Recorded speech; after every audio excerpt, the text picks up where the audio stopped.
सबसे ज़रूरी step of course सबसे पहला स्टेप ही होगा, राइट, जो कि है गोल को डिसाइड करना, गोल को डिफाइन करना अच्छे से। अब ये बहुत ही ट्रिवियल सा स्टेप लग रहा होगा आपको, लेकिन इससे ज़रूरी कोई स्टेप है ही नहीं। क्योंकि अगर मैं आपको बोल दूँ कि भाई डाइट प्लान क्या है, खाना खाना है, तो बहुत सारे उसके इंटरप्रिटेशन हो सकते हैं। एंड अगर उससे कुछ रिजल्ट भी मिल गया तो कुछ कैलकुलेटेबल नहीं होगा ना, आप मेजर नहीं कर पाओगे कि आपको पता ही नहीं था कि खाना के मतलब क्या खाना था, मेरा गोल क्या था, मुझे जाना किस साइड था, है ना। मतलब गोल तो ऐसी चीज़ है कि अगर गोल क्लियर हो तो पूरी दुनिया आपके साथ जुड़ जाती है, राइट। फॉर एग्जांपल अगर फुटबॉल खेल रहे हो, बास्केटबॉल खेल रहे हो, है ना, कुछ नहीं है, बॉल को डालना है खंबे के अंदर, बस यही है। लेकिन जब पूरी दुनिया को गोल बहुत ही क्लियर हो तो पूरी दुनिया आपके साथ आपको देखना शुरू करती है। गोल के बिना तो एक्शन बहुत ही कंफ्यूजिंग और मीनिंगलेस लगता है ना। तो गोल अगर आपको डिफाइन करना है, जो कि हम इसमें जनरली मसल बिल्डिंग की बात कर रहे हैं अभी आज ना, प्लान जो बना रहे हैं, पावर लिफ्टिंग का कभी और करूँगा, लेकिन जनरली मसल बिल्डिंग की बात कर रहे हैं, स्ट्रेंथ ट्रेनिंग की बात कर रहे हैं जनरली। तो अगर गोल हमें करना है तो हमें कुछ चीज़ें उसमें पता नहीं चाहिए, पहले पता नहीं चाहिए हमारी वीकनेसेस क्या है ना। तो कुछ लोगों को होता है कि अपनी वीकनेसेस को ब्रिंग अप करना, कि मेरा गोल है कि भाई अपने वीक पॉइंट्स में पहले से ऊपर करूँ, है ना। देखना कि मेरी स्ट्रेंथ्स क्या हैं, कि भाई हाँ मैं, मेरे लेग्स मेरे स्ट्रॉन्ग पॉइंट है, मेरे आर्म्स मेरी वीक पॉइंट है ना। ये पता होना, भले ही मैं गोल ना रखूँ कि मैं एटलीस्ट रिकॉग्नाइज करना कि ये मेरे वीक और ये मेरे स्ट्रॉन्ग पॉइंट है। एंड प्रेफरेंसेस, कि हाँ भाई मुझे ना अपना कंधा करना है और बड़ा, है ना। अगर मैं ऐसा कुछ गोल नहीं बनाऊंगा तो प्लान के हिसाब से बनाऊंगा, वो बहुत ही मुश्किल होगा, बहुत मुश्किल होगा, है ना। तो मैं अपनी प्रायोरिटी लिस्ट बनाऊंगा कि भाई देखो, सबसे पहले तो मुझे करना है अपना सीना बड़ा, मुझे सबसे पहले चेस्ट अपनी चौड़ी करनी है। सेकंड है मेरी प्रायोरिटी लिस्ट में शोल्डर, थर्ड है मेरी प्रायोरिटी लिस्ट में एब्स, फोर्थ है मेरी प्रायोरिटी लिस्ट में लेग्स, है ना। तो ऐसे करके एक प्रायोरिटी लिस्ट बनाएंगे सारे बॉडी पार्ट की, है ना। तो उससे हमारा गोल हम ठीक से डिफाइन कर पाएंगे। तो सबसे पहला स्टेप गोल हो गया, है ना। सेकेंड आ गए हम एक्सरसाइज सिलेक्शन में। तो एक्सरसाइज सिलेक्शन अब ऑफकोर्स गोल पर डिपेंड करेगा ना। आप गोल क्लियर नहीं होता एक्सरसाइज सिलेक्ट कैसे करेंगे। लेकिन मसल बिल्डिंग में अगर हम एक्सरसाइज सिलेक्ट करने की कोशिश कर रहे हैं तो सबसे ज़रूरी स्टेप होगा उसमें हम स्टेबल एक्सरसाइज ढूंढें। स्टेबल एक्सरसाइज क्यों ढूंढने की, अगर मैं आपको बोल दूँ कि आप सर्फिंग कर रहे हो, ठीक है, सर्फिंग कर रहे हो, सर्फिंग करते हुए आपको मैक्सिमम फोर्स प्रोड्यूस करना है, आप नहीं कर पाओगे, पॉसिबल नहीं है ना। क्यों? क्योंकि ऑफ कोर्स अनस्टेबिलिटी है, मैक्सिमम फोर्स प्रोड्यूस नहीं कर पाएंगी आपकी मसल्स, है ना। तो स्टेबिलिटी सबसे ज़्यादा जरूरी एलिमेंट होगा आपका मसल बिल्डिंग के एलिमेंट में, है ना। मैं स्किल पे आता होंगे, स्टेबिलिटी का थोड़ा और क्लियर करते हैं। सेकंड होगा प्रोग्रेस, है ना, कि प्रोग्रेस आप उसमें कर पा रहे हो नहीं कर पा रहे हो। फॉर एग्जांपल मैं हैंड स्टैंड पुशअप आपको बोलता हूँ, तो हैंड स्टैंड पुशअप ऑफकोर्स बहुत गजब की एक्सरसाइज है शोल्डर की, राइट। स्किल लेवल बहुत हाई, बट बहुत गजब की एक्सरसाइज है। अब उसमें आप कैसे प्रोग्रेस करोगे, ठीक है, 7.5 kg का वेटेड वेस्ट पहन लिया आपने, उसके बाद कहाँ रखोगे डंबल, कहाँ टांगोगे डंबल। अभी कुछ क्रिएटिव तरीके हो सकते हैं, बट फिर भी मैं आपको बताना चाह रहा हूँ कि प्रोग्रेस उसमें थोड़ा ढूंढना मुश्किल है कि कैसे मैं प्रोग्रेस करूंगा उसमें, है ना। तो प्रोग्रेसेबल होनी चाहिए एक्सरसाइज कि आप बहुत जल्दी आप प्रोग्रेस करने वाला चीज़ों में, है ना। अवेलेबिलिटी होनी चाहिए कि अब मैं ऐसे बोलते कि कोई जादुई लेग प्रेस या मशीन प्रेस की मशीन है वो आपको करनी है, जो कि बस इस एंगल से यहाँ ज़्यादा रेजिस्टेंस देती है ना। तो आप उस वो एक्सरसाइज को क्यों चूज़ करना। अवेलेबिलिटी आपके आसपास क्या है वो भी देखना जरूरी है, बल्कि पहले तो वो देखना जरूरी है ना, सबसे पहले, है ना। एंड सबसे लास्ट, सबसे इंपॉर्टेंट, है ना, जो कि एक्सरसाइज वाले में भी था, सॉरी गोल सिलेक्शन वाले में भी था, वो है प्रेफरेंस, है ना। तो जैसे गोल स्पेसिफिक प्रेफरेंस होता है कि गोल में प्रेफरेंस होता है कि हाँ भाई ये मेरी प्रेफरेंस वाली मसला है, ये मुझे करना चाहता है, इसमें ही प्रेफरेंस। क्योंकि अगर आप एक्सरसाइज प्रेफर ही नहीं करते हो, आपको पसंद नहीं है, तो आप सेशन स्किप करोगे, आप कंसिस्टेंट नहीं रहोगे तो रिजल्ट नहीं मिलेगा। सबसे इंपॉर्टेंट फैक्टर हर चीज़ में सिर्फ कंसिस्टेंसी होगा इसमें, है ना।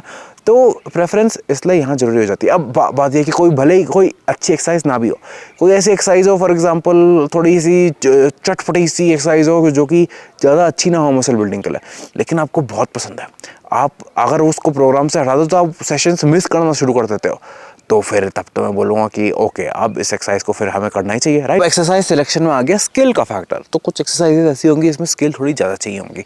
तो फॉर एग्जांपल मैं आपको बताता हूँ लेग प्रेस एंड स्क्वाट के बीच में डिफरेंस, ठीक है।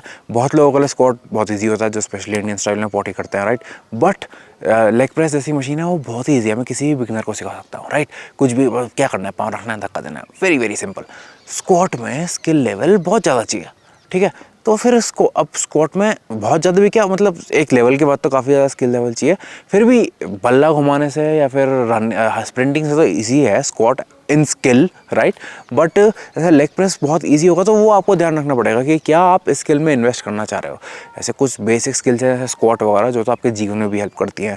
हिप हिंज जैसी स्किल हो गई, वो आपके जीवन में भी हेल्प करती हैं। तो एक अच्छा कोच आपको ज़रूरी बोलेगा कि भाई ये एज अ स्किल तो सीख ही ले, भले ही इससे मसल बिल्डिंग का फ़ायदा ना हो, लेकिन वही बुढ़ापे में ज़्यादा हेल्प होगी, राइट। कोई अच्छा कोच तो ऐसा बोलेगा ही आपको। बट फिर भी आपको ध्यान रखना है कि एक स्किल लेवल हर एक्सरसाइज में चाहिए होता है। फॉर एग्जांपल मैं आपको दूं कि चेस्ट फ्लाई मशीन है, बहुत ही ईजी स्किल है, मशीन है, फिक्स डंडे हैं, कोई दिक्कत नहीं है ना। डंबल फ्लाई आपको खुद को स्टेबल करना है आप, ठीक है, नीचे बहुत हार्ड हो गया तो उसमें स्किल लेवल थोड़ा ज़्यादा है ना। बेंच प्रेस है, उसमें स्किल लेवल थोड़ा ज़्यादा है कंपेयर टू चेस्ट फ्लाई, है ना। और मोशन सेम है। अब चेस्ट में हमेशा अपर आर्म का खेल है ना, तो चेस्ट में हम क्या कर रहे हैं, यहाँ से यहाँ हाथ आ रहा है, ये चेस्ट फ्लाई हो गया। बेंच प्रेस में क्या हो गया, बस हाथ बेंड हो गया, अपर आर्म यहाँ से यहीं आ रहा है ना, सेम हो गया, बस इसमें ट्राइसेप का ज़्यादा इन्वॉल्वमेंट हो गया। इसमें बैलेंस करना है आपको, बारबेल वगैरह वेट बहुत ज़्यादा है, खुद को एकदम स्टेबल रखना है, बॉडी को रिजिड रखना है, तो उसमें स्किल थोड़ी ज़्यादा है ना। तो एक स्किल लेवल भी आ जाता है एक्सरसाइज में, है ना। तो फिर मैंने यहाँ पे बॉडी पार्ट्स लिखे हैं एक्सरसाइज सिलेक्शन के लिए। ऐसा लिखा है bicep, tricep, chest, lats, shoulder, quads, hamstring, glutes, traps, calves, ठीक है। सारे बॉडी पार्ट की मैं 2 एलीट बेस्ट एक्सरसाइजेस बता दूंगा। इससे अच्छी एक्सरसाइज नहीं है कोई मसल बिल्डिंग के लिए, ठीक है। तो बाइसेप्स के लिए प्रीचर कर्ल या फिर रिक्लाइन कर्ल, ठीक है, दोनों जो आगे से हम करते हैं, है ना। और साथ में इंक्लाइन कर्ल, पीछे और इंक्लाइन में से कोई एक चूज़ कर लो, एंड साथ में इंक्लाइन कर्ल जो बेंच में लेट के करते हैं ऐसा, राइट। ये 2 एक्सरसाइज हो गई। ट्राइसेप के लिए ट्राइसेप एक्सटेंशन, हाथ सीधा करना है, उसमें एक वाले वेरिएशन में हाथ को ना एक जगह फिक्स रखना है, ये अपर आर्म आगे पीछे हिलाना नहीं है, ठीक है। इससे लॉन्ग हेड ट्रेन हो जाएगा। एंड दूसरा वेरिएशन जिसमें अपर आर्म आप आगे पीछे हिला रहे हो, है ना, तो वो जेएम प्रेस हो सकता है, वो स्कल क्रशर हो सकता है, इसमें आप ये आर्म से मोशन कर रहे हो, या कोई भी बेंच प्रेस हो सकता है, क्योंकि उसमें भी ये हिल रहा है, क्लोज ग्रिप बेंच प्रेस हो सकता है, अपर आर्म हिल रहा है, तो उससे अदर 2 हेड ट्रेन हो जाते हैं लॉन्ग हेड के अलावा। भले ही इस अगर सीधे आर्म से करोगे ऐसा करके तो उसमें भी सारे हेड ट्रेन होते हैं, पर बायस की बात कर रहा हूँ, है ना। तो ये 2 ट्राइसेप की हो गई।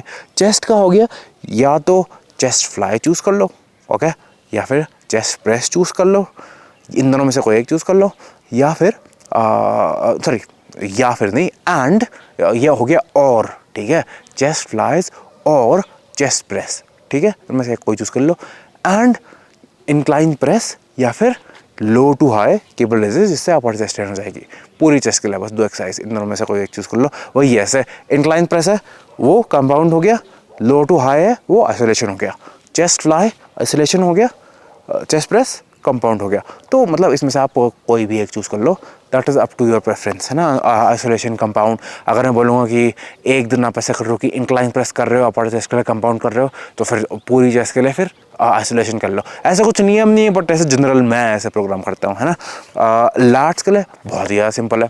एक तो आगे से हाथ ऐसा आता है तो हाथ बेंड कर दिया तो नैरो पुल डाउन, एक बाहर से हाथ ऐसा आता है ना, तो ऐसे सीधा हाथ करके भी कर सकते हो, जो केबल में ऐसे हाथ लगा के ऐसा कर दो या फिर ऐसा कर दो, ठीक है। और नैरो वाले में सीधा हाथ लगा के ऐसा कर दो या फिर नैरो वाला पुल डाउन कर दो, ठीक है। ये लैट्स का खेल हो गया। जो क्लोज रो हो गया, जिसमें हाथ बॉडी के पास रहता है, ये भी सेम ही है। देखो हाथ यहाँ से यहाँ आ रहा है, अपर आर्म को देखो, ठीक है, यहाँ से यहाँ आ रहा है, ठीक है, पुल डाउन में यहाँ से यहाँ आ रहा है, एंड रो में भी यहाँ से यहाँ आ रहा है, सेम मोशन आ रहा है, तो सब में लैट्स ट्रेन हो रहा है, ठीक है। लैट्स का बेसिकली फंक्शन हुआ है, तो उनमें से कोई एक या 2 चूज़ कर लो ज़्यादा से ज़्यादा, ठीक है। शोल्डर, तो शोल्डर में 3 हिस्से हो गए, आगे का, साइड का, पीछे का, मर्जी है ना। आप क्या कर सकते हो कि इसे कंपाउंड में ट्रेन होते हैं। अगर आप बहुत सारे कंपाउंड लिफ्ट कर रहे हो तो पूरा शोल्डर ट्रेन हो जाता है एक्सेप्ट साइड डेल्ट। लेकिन फिर ये मैं बता देता हूँ, फ्रंट डेल्ट के लिए ओवरहेड प्रेस कर दो, कोई भी ओवरहेड प्रेस या इंक्लाइन प्रेस कोई भी चलेगा, है ना। इंक्लाइन प्रेस में भी काफ़ी फ्रंट डेल्ट आता है। साइड डेल्ट कर दिया साइड में आपने, साइड रेस उसके लिए कि dumbbell, actually dumbbell is GOATed, chest से पूरा डंबल साइड रेस कर दोगे, अमेजिंग रहता है ना। एंड रेयर के लिए या तो अगर आप वाइड रो कर रहे हो तो ठीक है, उससे वो हो जाएगा, उससे रेड डेल्ट हिट हो जाएगा। अगर नहीं कर रहे हो तो फिर ये रेड डेल्ट फ्लाई, लिटरली खेल खत्म। क्वाड के लिए कुछ नहीं चाहिए, एक स्क्वाट पैटर्न और क्वाड एक्सटेंशन जो हर जिम में होती है मशीन। तो एक स्क्वाट पैटर्न में अब आप चूज़ कर सकते हो hack squat machine, barbell squat, leg press, कोई भी फलाना जो भी आपकी जिम में मशीन होगी अगर आपको पसंद है ना। स्टेबल होनी चाहिए एंड आप मैक्सिमम उसमें फोर्स निकाल सकते होंगे, है ना। बस ये 2 फैक्टर चाहिए हमें। हैमस्ट्रिंग में और सेम सीन हो गया, कोई भी एक हिंज मूवमेंट पकड़ लो, तो अगर हाइपर एक्सटेंशन में ही करोगे ये भी चलेगा, स्टिफ लेगर डेडलिफ्ट करोगे वो भी चलेगा, है ना। कोई भी एक हिंज मूवमेंट जिसमें पीछे ऐसे जाता है, ठीक है, या फिर हेवे के लॉक होता है, आप आगे जाते हो ऐसे, ठीक है, वो, या फिर एंड एक कर्ल्ड, हैमस्ट्रिंग कर्ल, ये 2 वेरिएशन पकड़ लो, है ना, बस और कुछ नहीं चाहिए। ग्लूट्स भी आरडीएल पकड़ लो, ज़्यादा हजम होगा, आरडीएल एंड हिप थ्रस्ट खत्म। आरडीएल स्ट्रेच पोजीशन में लोड करता है ग्लूट्स को, हिप थ्रस्ट कॉन्ट्रैक्टेड पोजीशन में लोड करता है हिप्स को। ट्रैप्स के लिए एक कैल्सो स्ट्रक पकड़ लो, गेम ओवर, है ना। और काफ्स के लिए स्टैंडिंग काफ रेजेस, बेंड करके मत करना, वो बहुत ही छोटा वाला मसल ट्रेन करता है बेंड करके, अगर वो आपको करना है तो इट्स फाइन, बट स्टिल फिर भी 99.9% लोगों के लिए स्टैंडिंग वाला काफ रेज करना, सीटेड वाला almost is very bullshit. Okay, point number 3, अब 3 फैक्टर हैं इन चीज़ों में, ठीक है, 3 फैक्टर जो बहुत ज़रूरी हैं। पहला फैक्टर मैं तीनों सब बताता हूँ, फ्रीक्वेंसी, वॉल्यूम एंड इंटेंसिटी, ठीक है। पूरी प्रोग्रामिंग इन 3 चीज़ों के खेल है पूरा, बस, ठीक है, और कुछ है ही नहीं इसमें, बस इन 3 चीज़ों का खेल है। तो फ्रीक्वेंसी मतलब कितनी बार आप हिट कर रहे हो एक हफ्ते में मसल को, है ना। इंटेंसिटी मतलब कितना फेलियर के पास पुश कर रहे हो, ओके। एंड वॉल्यूम मतलब कितने सेट कर रहे हो, लिटरली बस यही है ना। ये इन्हीं तीनों का हम वो करते रहते हैं, अब सम्मेलन करते रहते हैं ना। तो तीनों एक टाइम पे पीक नहीं हो सकता है, ऐसा नहीं हो सकता कि आज के इस हफ्ते हमारी सबसे हाईएस्ट फ्रीक्वेंसी है बाइसेप की, सबसे ज़्यादा इंटेंसिटी है बाइसेप की, सबसे ज़्यादा वॉल्यूम भी कर रहे हैं हम बाइसेप का, ऐसा नहीं हो सकता, राइट। अगर हमारी इंटेंसिटी एंड फ्रीक्वेंसी बहुत हाई है बाइसेप की, जो कि अच्छी बात है, तो हमारा वॉल्यूम काफ़ी कम होगा, राइट। तो अब वो हमें मैनेज करना पड़ेगा। अब ये कि बहुत कम होगा, वो मेरे लिए कुछ और हो सकता है, आपके लिए कुछ और हो सकता है, राइट। बट ध्यान रखना कि इन तीनों फैक्टर से, फ्रीक्वेंसी, वॉल्यूम और इंटेंसिटी से फटीग प्रोड्यूस होता है। फटीग क्या मतलब, कुछ भी आप जीवन में करोगे तो हल्का सा फटीग प्रोड्यूस होता है। तो स्पेशली जिम में जैसे आप एक्सरसाइज कर रहे हो, तो इन तीनों फैक्टर से फटीग प्रोड्यूस हो रहा है ना। तो वो भी आपको अकाउंट में रखना पड़ेगा।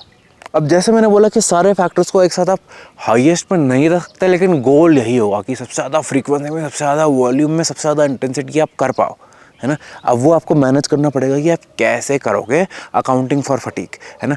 आपके लिए वो अलग होगा, बट सबसे अच्छा ये होगा कि फ्रीक्वेंसी मुझे सबसे अच्छी चीज़ लगती है कि सबसे ज़्यादा बार हिट करो, स्पेशली जो लैगिंग मसल्स पार्ट है उनके लिए, है ना।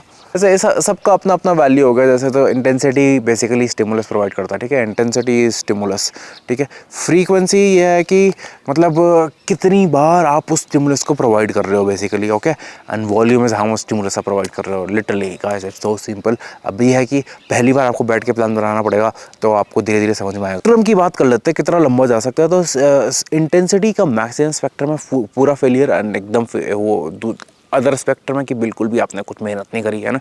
तो इंटेंसिटी तो जैसे मैं बोला हमेशा टॉप में रहे तो ज़्यादा अच्छा है, टॉप से हल्का सा कम रहे तो बल्कि ज़्यादा अच्छा होगा। बट फिर भी बिगिनर्स को उतना पुश करना नहीं था, तो हमेशा टिप ही देता कि टॉप में रहे आपकी इंटेंसिटी, है ना। लेकिन यहाँ का एकदम जो सबसे कम वाला स्पेक्ट्रम है इंटेंसिटी का, उसका तो बहुत ही कम यूज़ है ना, बहुत ही कम। सिर्फ टेक्निक सीखने का यूज़ हो सकता है ज़्यादा से ज़्यादा, बहुत ही कम, या फिर रिहैब पर्पसेस से यूज़ सकता है उस इंटेंसिटी का, है ना।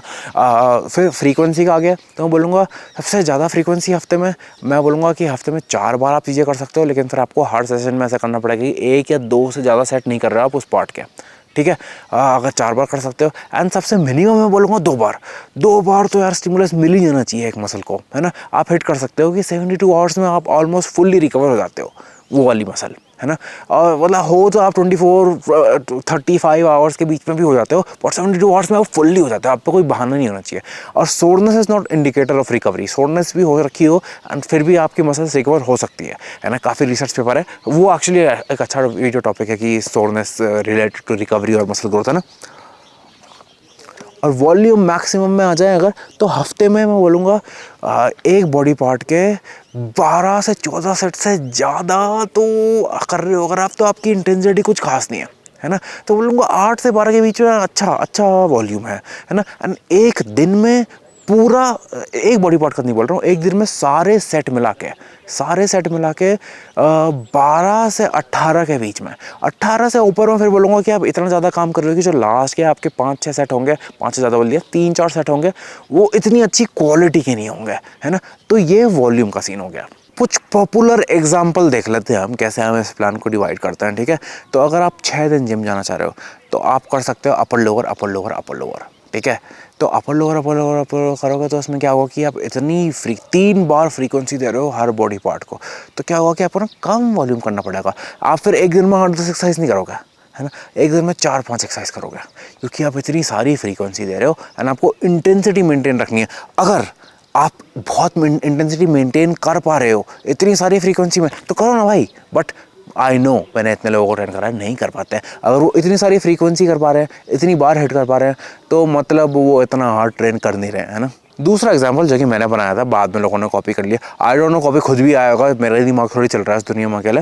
वो था push pull legs, upper body lower body arms, ठीक है। तो आप करोगे पहले पुश पुल लेग्स, फिर करोगे अपर बॉडी, फिर लोअर बॉडी, फिर आर्म्स। फिर क्या उसमें सीन ये है कि फ्रीक्वेंसी हर बॉडी पार्ट को 2 बार हिट हो रही है, तो एक सेशन थोड़ा सा लंबा हो सकता है ना। और एक और स्प्लिट है जो कि अपर लोअर का ही थोड़ा सा वेरिएशन है, जो कि है torso limb torso limb torso limb split, है ना। टॉर्सो लिम्ब में ये होता है कि टॉर्सो में आप करते हो shoulder, chest, back, and limb में करते हो आप आर्म्स एंड लेग, है ना। ये मैं भी करता हूँ कि मेरा आर्म वीक पॉइंट है। अगर आपके आर्म वीक पॉइंट है तो ये स्प्लिट मुझे ज़्यादा अच्छी लगती है कंपेयर टू अपर लोअर। इसमें सेम वही सीन है जो हमने अपर लोअर में बात करी थी कि एक्सरसाइज थोड़ी आपको कम करनी पड़ेंगी, क्योंकि बहुत ज़्यादा फ्रीक्वेंसी है 6 दिन, राइट। इंटेंसिटी चाहे कुछ भी हो यार, एक टाइम पे ना आपको हाई जाना ही पड़ेगा, ठीक है। अगर आप प्रोग्राम अभी शुरू ही कर रहे हो तो थोड़ा सा लो करो, क्योंकि आप टेक्निक अभी सीखना चाह रहे हो। टेक्निक अच्छी नहीं है तो इंटेंसिटी पुश करोगे तो इंजरी के चांस बढ़ेंगे, राइट। तो इंटेंसिटी पहले तो नीचे रखो, फिर धीरे धीरे धीरे धीरे उसे बढ़ाओ, लेकिन जितने समय तक आप उसे बढ़ा कर रखोगे उतना अच्छा प्लान होगा। अगर आप बहुत बढ़ा देते हो उसे एंड फिर बहुत जल्दी थक जाते हो और फिर बोलते हैं यार जिम जाने का मन नहीं रहा, फिर आपको डीलोड लेने का मन करता है, तो मतलब आपने ठीक से थोड़ा प्लान नहीं करा है ना। एंड बुरा नहीं है डीलोड लेना, अगर लग रहा है थक्की थक्की लगनी शुरू हो गई है तो ले लो डीलोड, है ना, and then start again. But जो यहाँ से सीखे हो ना, वो दिमाग में रखना कि हाँ इस बार मैंने ये ज़्यादा कर दिया था, इस बार मैंने ये ज़्यादा कर दिया था, नेक्स्ट टाइम थोड़ा ध्यान रखता हूँ, ताकि वो हाई इंटेंसिटी की जो पीक है वो लंबी समय तक चलते रहे, लंबे समय तक शुभ शुभ आपको हाई स्टिमुलस मिलता रहे, है ना। अब 5 डे स्प्लिट में कुछ पॉपुलर हो गए ये अपर लोअर आर्म, ठीक है। तो इसमें क्या होगा कि आपके अपर लोअर को सारे बॉडी पार्ट्स को 2 फ्रीक्वेंसी मिल जाएगी, और आर्म डे भी एक अलग सा हो जाएगा जो स्पेशली आर्म का वीक पॉइंट है। उनमें से आप एक अपर डे में आप एक आर्म की कुछ एक्सरसाइज भी रख सकते हो, ताकि आपका आर्म को भी 2 बार फ्रीक्वेंसी मिल जाए, ठीक है। दूसरा हो गया push pull legs upper lower, है ना। तो push pull legs upper lower में भी हम पुश पुल लेग्स में ही हम आर्म बीच में घुसाएंगे उसमें, है ना। और तीसरा हो गया अपर लोअर एंड एक फुल बॉडी सेशन, ठीक है। जिनका मतलब वो वीक नहीं है, आर्म में सा वीक पॉइंट नहीं है, तो वो ये कर सकते हैं upper lower full body session. ये एक्चुअली काफ़ी अच्छी स्प्लिट लगती है मुझे।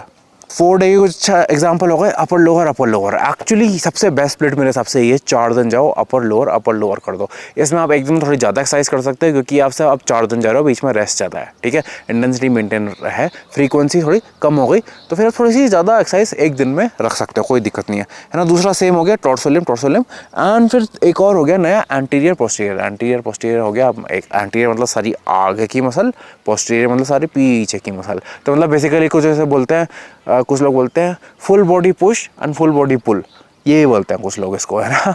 तो ये भी अच्छी स्प्लिट लगती है मुझे। ये 4 डे में आ गया, ठीक है। 3 दिन अगर जाना चाह रहे हो बस, तो आप कर सकते हो अपर लोअर फुल बॉडी। इसमें आपको 2 दिन की दो टाइम फ्रीक्वेंसी पर वीक मिल जाएगी, ठीक है।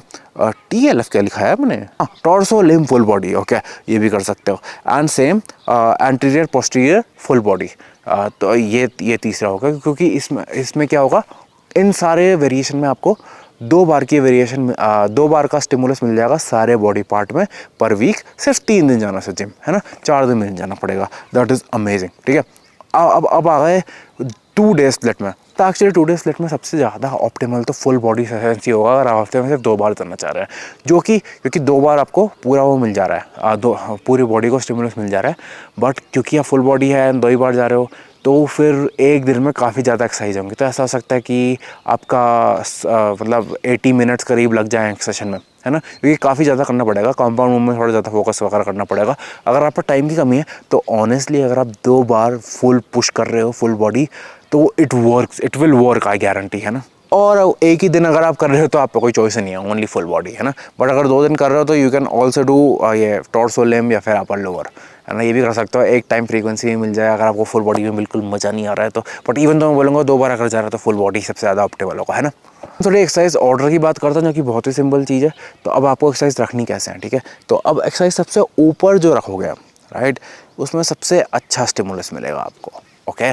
तो सीन ये है कि अगर आप रखोगे बाइसेप कर्ल आपकी 5वीं एक्सरसाइज है, ठीक है, तो आप मतलब इतना मिलेगा ऑफ कोर्स, फिर भी मिलेगा, नहीं बोला बाइसेप ग्रो नहीं होगी इससे, बट अगर पहले एक्सरसाइज होगी तो बहुत ही गजब का स्टिमुलस होगा। तो जो आपकी प्रेफरेंस है, जो बॉडी पार्ट आप ज़्यादा प्यार करते हो या वीकनेस है ज़्यादा उगाना चाहते हो, उसको टॉप 2 एक्सरसाइज में रखो, है ना। And another thing of order is, for example अगर मैं अपर बॉडी वर्कआउट कर रहा हूँ तो मैं ऐसा नहीं करता हूँ कि पहले मैंने सारी चेस्ट की एक्सरसाइज रख दी है ना, कि इंक्लाइन चेस्ट प्रेस और चेस्ट फ्लाई एंड फिर लैट पुल डाउन। ऐसा नहीं करता हूँ, मैं करूँगा पहले इंक्लाइन चेस्ट प्रेस फिर लैट पुल डाउन, क्योंकि क्या होगा जब तक मैं लैट पुल डाउन कर रहा हूँ तब तक मेरी चेस्ट की मसल्स को और ज़्यादा ब्रेक मिल जाएगा, है ना। तो मैं ऐसे उसे स्विच चेंज करते रखता हूँ। तो एक्सरसाइज ऑर्डर में बस यही चीज़ ध्यान रखता हूँ कि जो पहले की एक्सरसाइज है वो सबसे उसमें ज़्यादा अच्छा स्टिमुलस मिलेगा, दूसरा ऐसे चेंज करते रहता हूँ मैं, है ना। एक और अच्छी चीज़ मैं करता हूँ कि अगर मुझे नोट होता है कि फॉर एग्जाम्पल किसी दिन में ऐसे पुश दिन में, है ना, मेरे सारे कंपाउंड मूवमेंट हो गए पुश के, है ना, 2 एक्सरसाइज मैंने कंपाउंड मूवमेंट के कर दिए। अब मेरे सारे आइसोलेशन है कि जिसमें मैं हाथ सीधा करके ऐसा करूँगा, ये करके हाथ सीधा ऐसे करके करूँगा। अब मेरा ट्राइसेप थोड़ा वीक पॉइंट है, तो अब मैं ट्राइसेप को फेलियर तक ले जा लूँगा, क्योंकि अब मुझे ट्राइसेप की ज़रूरत नहीं आ गया, तो वो मेरा इम्पैक्ट भी नहीं करेगी आगे, मेरा ट्राइसेप को अच्छे स्टिमुलस मिल जाएगा। तो वो इस होने पे से होगा क्या, सांप भी मर गया और लाठी भी नहीं टूटी बेसिकली, है ना। अब रेप रेंजेस में हम अगर आ गए तो एक्चुअली सारे रेप रेंजेस से हमारी मसल ग्रोथ होती है, ठीक है। ऐसा कोई एक मैजिकल रेप रेंज नहीं होता, बस होता है कि अगर हम बहुत ही कम रेप रेंज करें तो उसमें लोगों के इंजरी के चांस ज़्यादा अच्छे होते हैं, मतलब इंजर होने के ज़्यादा चांस बढ़ जाते हैं, एंड थोड़ा वो फॉर्म भी ख़राब कर देता है मोस्टली एटलीस्ट बिगिनर लोग, है ना। एंड अगर बहुत ज़्यादा रेप रेंज करेंगे तो बहुत ज़्यादा डैमेज होता है मसल को, एंड जब आप नेक्स्ट सेशन में जाएंगे तो you won't be very well recovered, है ना।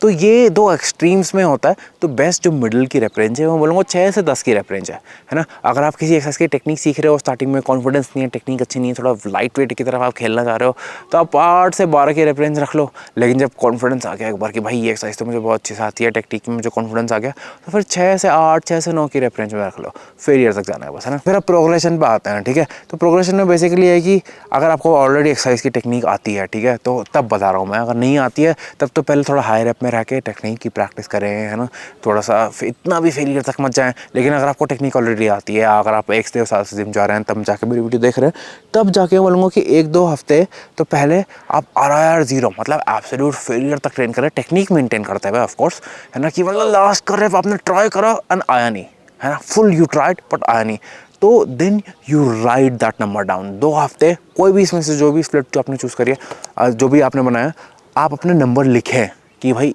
इस वेट से इतने रेप लगे थे, पहले सेट में इतने, दूसरे सेट में इतने। तो अब आपको सारा अपने वेट में मैक्सिस पता चल गया कि इसमें आप इतना उठाते हो, इतना उठाते हो। तो अब आपको क्या करना है ना, वीक 3 से वीक 6, 7, 8, 9 तक ऐसा रखना है कि RIR 1 एंड RIR 2 के बीच में काम करना है, कि आपको अपने मैक्सिस पता है, तो आप ना 1 या 2 रेप छोड़ के रखो टैंक पे हमेशा हमेशा, है ना। और कभी कभी ऐसी सिचुएशन आ जाए कि यार ओ ये तो अभी मैं 3-4 और कर सकता हूँ, 2 नहीं 3-4, तो करके देख लो, ओ मेरी स्ट्रेंथ बढ़ गई, मतलब प्रोग्रेस हुई है, मतलब आपने मसल गेन करा है ऑलरेडी, है ना। लेकिन most of the time RIR 1 and 2 में ट्रेन करने में ही ज़्यादा फायदा होता है, फटीग बहुत कम होता है एंड स्टिमुलस भी लगभग उतना ही मिलता है, उतना ही। लेकिन अगर आपको कभी फेलियर तक आपने पुश करानी है, इंटेंसिटी आपने चेक ही नहीं है, तो और टेस्ट भी करना ही है कि भाई कितना मेरा RIR 1 और 2 मतलब फेलियर से 1-2 रेप पहले का होगा, है ना। तो उसके लिए तो एक बार फेलियर पे पुश करना पड़ेगा आपको, है ना। तो पहले के 2 हफ्ते टेक्निक गिवन की अच्छी है वो फाइंड आउट करके लिख दिया, फिर उसके बाद 3-4 हफ्ते RIR 1 और 2 में खेल दिया, फिर उसके बाद 1-2 हफ्ते 3-4 हफ्ते के बाद फिर से एक बार टेस्ट कर दिया 1 हफ्ते। ये टेस्टिंग वीक है जी मेरा, इसमें मैं हर इसमें फेलियर में जाऊंगा। अगर पहले से ज़्यादा हुआ वाओ प्रोग्रेस हुई है, अब उसके हिसाब से RIR 1 RIR 2, RIR मतलब रेप्स एंड रिजर्व, मतलब कितने आपने छोड़े हैं टैंक में रेप, है ना, वो होता है बेसिकली। ऐसे ही करते करते आप प्रोग्रेस करते रहोगे बस। यार वो इंटेंसिटी का खेल है, साथ में सोना अच्छा है, आपको नींद अच्छी आनी चाहिए, स्ट्रेस लेवल थोड़ा कम होना चाहिए, बेसिक गेम यही है। क्या लिखा है यार मैंने, हाँ, कीप कलेक्टिंग डेटा, लिखो भाई लिखो, है ना, लिखो यहाँ कहीं नोट करते रहो, एंड धीरे धीरे आप खुद को समझने लग जाओगे कि हाँ भाई जब मैं ऐसा करता हूँ, जब एक्सरसाइज मेरी तीसरी होती है तो एकदम मेरे खतरनाक ही परफॉर्मेंस होती है, जब ये दूसरी होती है तो वाह यार ये ऐसा करना चाहिए। तो जैसे आप लॉग करोगे ना, you will more and more understand your self, है ना। तो definitely log your self, and हमेशा जो आपकी स्प्लिट या कुछ भी चूज़ है ये आपके लाइफस्टाइल एंड प्रेफरेंस से अलाइन होना चाहिए। अगर नहीं होती तो फिर it won't be consistent, and consistency के बिना कोई रिजल्ट नहीं आता। सबसे आइडियल, सबसे ज़रूरी फैक्टर इज़ प्रेफरेंस, लाइफस्टाइल के साथ अलाइन होना, ठीक है, और कुछ मैटर नहीं करेगा। ओके, आज के लिए इतना ही। अगर कुछ पसंद आया हो, वैल्यू मिली हो तो subscribe and let me know in comments कैसा, अगर कोई पूरी ये देख पाया। मैं थोड़ा स्ट्रेस मोड में भी आज, इसमें इतनी जल्दी जल्दी बात कर रहा हूँ। कभी और बताऊँगा क्यों, जब थोड़ा सॉर्टेड आउट हो जाएंगी मेरे जीवन में थोड़ी चीज़ें। सबको everything is sorted out actually, I am pretty happy, but होता ही है, प्रॉब्लम फ्री तो कभी भी नहीं होता जीवन, है ना, किसी का भी नहीं होता। बट ओके, मैं अलग रैंट में जा रहा हूँ, ये व्लॉग टाइप वीडियो नहीं है, but okay, see you letter.